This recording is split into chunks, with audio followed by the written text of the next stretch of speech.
The masked figures moved with precision, their steps echoing ominously in the stone corridor. Lillian's heart pounded in her chest as she pressed herself against the wall, her eyes darting between Prince Martens and the approaching strangers. Every muscle in her body screamed at her to run, but her legs felt like lead, rooted to the spot by fear. Patrick, with his dagger still glinting in the dim light, sneered as the figures approached. He stood taller, his confidence unwavering. "You've come to finish the job, I see," he spat, raising his blade toward them. "This kingdom is about to fall, and it will begin with the two of you." One of the masked figures stepped forward, their presence commanding. Without a word, the stranger swiftly disarmed Patrick with a sharp flick of the wrist, sending his dagger clattering to the floor. Patrick staggered back, his eyes wide with shock, but before he could react, another masked figure knocked him unconscious with a single blow to the head. He crumpled to the ground, lifeless. Lillian's breath caught in her throat as she stared at Patrick's motionless form. Her instinct screamed that she and Prince Martens should flee, but the masked figures hadn't moved to harm them, at least, not yet. "Who are you?" Martens demanded, his voice steadied despite the tension in the air. He stepped protectively in front of Lillian, his hand gripping her arm firmly as if to assure her that he would keep her safe. The lead figure raised a hand and removed the mask, revealing the face of a woman, her sharp, angular features softened only slightly by the flicker of torchlight from the walls. Her eyes, however, held no warmth. "Your Highness," she said, her voice steady and commanding. "We are not your enemies." Martens narrowed his eyes. "Then explain why you're here, skulking in the shadows, attacking members of the palace guard." The woman's lips curved into a faint smile. "Because you, Prince Martens, are not safe. And neither is she said, nodding toward Lillian. "We've been watching for weeks, ensuring that the palace remains secure, but there are forces at play here that are far more dangerous than you realize." Lillian's pulse quickened as the woman's gaze shifted to her. Her mouth went dry, and she had to force herself to speak. "What do you mean?" "What forces?" The woman let out a quiet sigh. "This competition for the prince's bride, it's a facade. A distraction.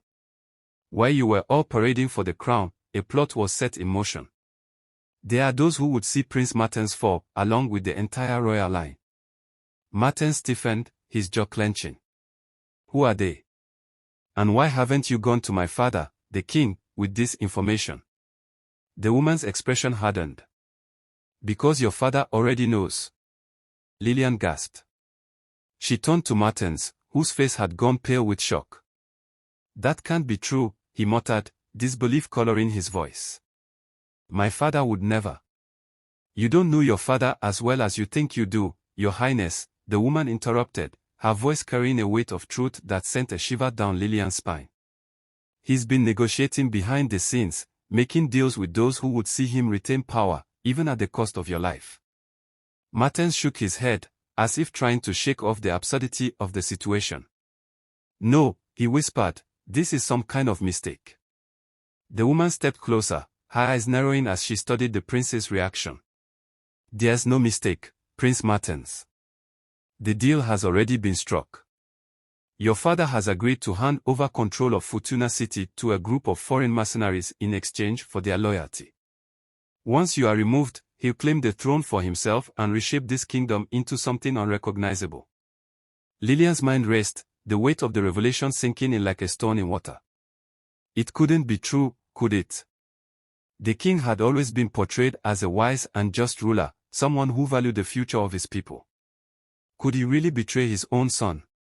Before she could voice her confusion, Martens spoke again, his voice low and determined. "If what you're saying is true, then we need proof. My father. I need to see this for myself." The woman nodded, her expression unreadable. "You will. But first, we need to get you both out of the palace. You're in grave danger, and staying here any longer will only make you easier targets." "Where will we go?" Lillian asked, her voice small in the wake of everything she had just learned. The woman exchanged a glance with one of the other masked figures before responding. "There's a safe house on the outskirts of the city. We'll take you there." From that point, We'll make plans to confront the king and expose the truth. But we need to move now. Martens hesitated, his eyes flicking toward Lillian as if searching for her thoughts. She nodded slightly, trusting the prince's instincts in this moment of uncertainty. All right, Martens said finally. Lead the way. With that, the group moved swiftly through the palace's winding corridors, the once familiar halls now shrouded in an unsettling sense of urgency. The masked figures moved with the grace of shadows, guiding them through secret passages and hidden stairwells that Lillian had never known existed. As they passed by the grand ballroom, Lillian caught a glimpse of Aisha and Aurier, who were sitting at one of the long banquet tables, sipping wine and laughing with a group of courtiers. The sight sent a pang of bitterness through her chest. She could still hear Rhee's mocking voice from earlier that day, telling her she wasn't fit to be in the palace. If only she knew what was happening now.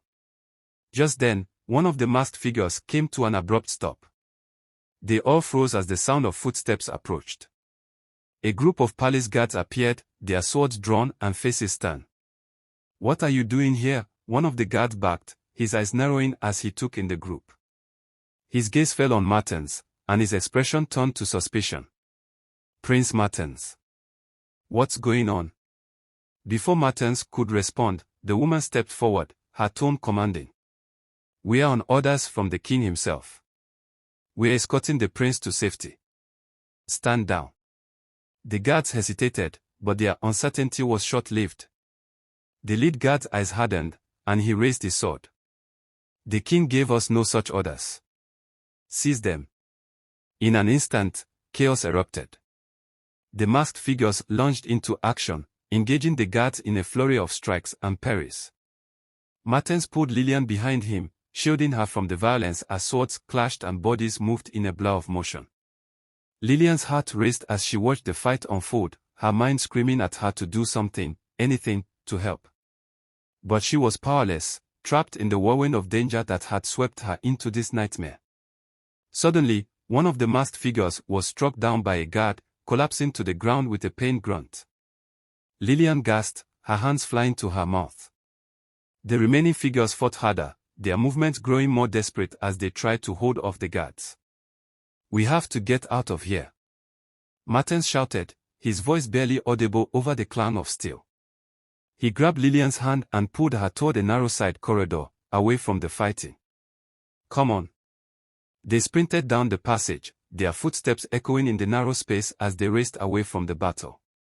Lillian's lungs burned with every breath, but she pushed herself to keep moving, her hand tightly clasped in Martens as they ran. Behind them, the sounds of battle grew fainter, but the fear in Lillian's chest only deepened. They had narrowly escaped, but the danger was far from over. The palace was no longer a place of safety, it was a labyrinth of betrayal and hidden threats. As they emerged into a courtyard bathed in moonlight, Martens came to an abrupt stop, his chest heaving with exertion. He turned to Lillian, his eyes filled with a mixture of worry and determination. "I'm sorry for dragging you into this," he said, his voice thick with emotion. "I never wanted you to be caught up in this mess." Lillian shook her head, her breath still ragged. "It's not your fault. I chose to be here with you." Martens stared at her for a long moment, then nodded, his expression softening slightly. "We'll figure this out, I promise. We'll expose the truth and take down whoever is behind this." Lillian nodded, but a lingering sense of dread hung over her. She wasn't just fighting for her place in the palace anymore, she was fighting for her life. Just then, the courtyard gate creaked open, and the woman from earlier stepped through, her face pale but determined. "We've cleared the path," she said breathlessly. "But we need to move now. There's no time to waste."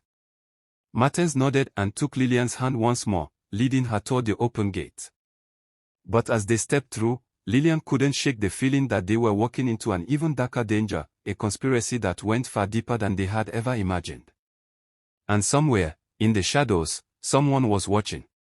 Waiting for the moment to strike. As Lillian and Prince Martens stepped through the gate into the moonlit path beyond the courtyard, the weight of what lay ahead pressed heavily on them. The woman leading them quickened her pace, her eyes scanning the shadows for any sign of danger. The further they walked, the quieter the world around them seemed. The palace walls, once towering symbols of authority and grandeur, now loomed ominously behind them. After what felt like hours of tense silence, they reached a small, nondescript door embedded into the stone walls that surrounded the palace grounds. The woman pushed it open, revealing a narrow alleyway beyond. She motioned for them to hurry through. "This way," she whispered, her voice barely audible. "We have a carriage waiting just beyond the market. It will take you to the safe house." Lillian's breath came in short, anxious bursts as she clung to Prince Martin's side, her mind racing with everything that had happened. She had gone from a simple palace servant, humiliated and forgotten, to being at the center of a deadly plot that threatened the kingdom itself. And now, she was fleeing for her life alongside the prince, uncertain of who they could trust. As they made their way down the dark alley, the sounds of the bustling city beyond began to filter through the walls, the distant murmur of voices, the clatter of horses' hooves on cobblestones, the faint hum of life continuing outside the palace's walls, oblivious to the treachery unfolding within. Suddenly, the woman leading them stopped, her hand raised in a silent signal. She turned to Martens and Lillian, her expression grim. "We are being followed." Lillian's heart leapt into her throat. She instinctively turned to look behind them, but the alley was empty, save for the flickering shadows cast by the moonlight. "Who?" Martens asked, his voice low and urgent. "Who is it?" "I'm not sure yet," the woman replied, her eyes narrowing as she scanned the rooftops above. "But we can't stop here.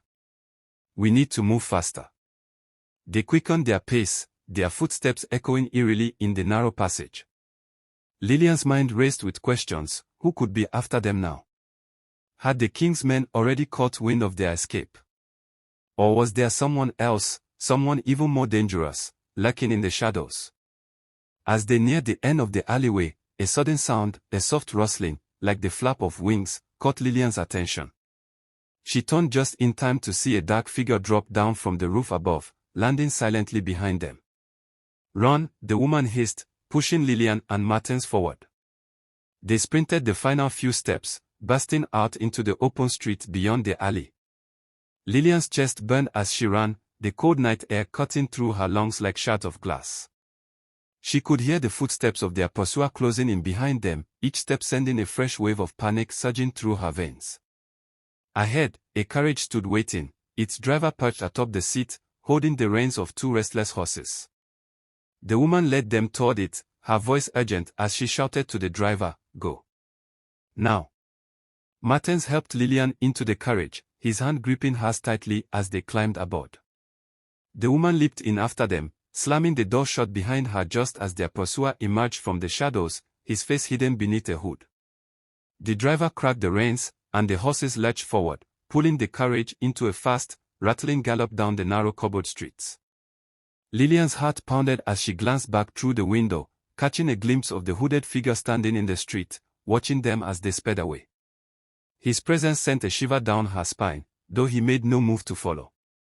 For a long while, the only sounds were the clattering of the carriage wheels and the heavy breathing of those inside. Lillian leaned back against the seat, her chest heaving as she tried to calm her racing thoughts. "Who was that?" she asked, her voice barely above a whisper. The woman shook her head, her brow furrowed in concern. "One of the king's men, most likely.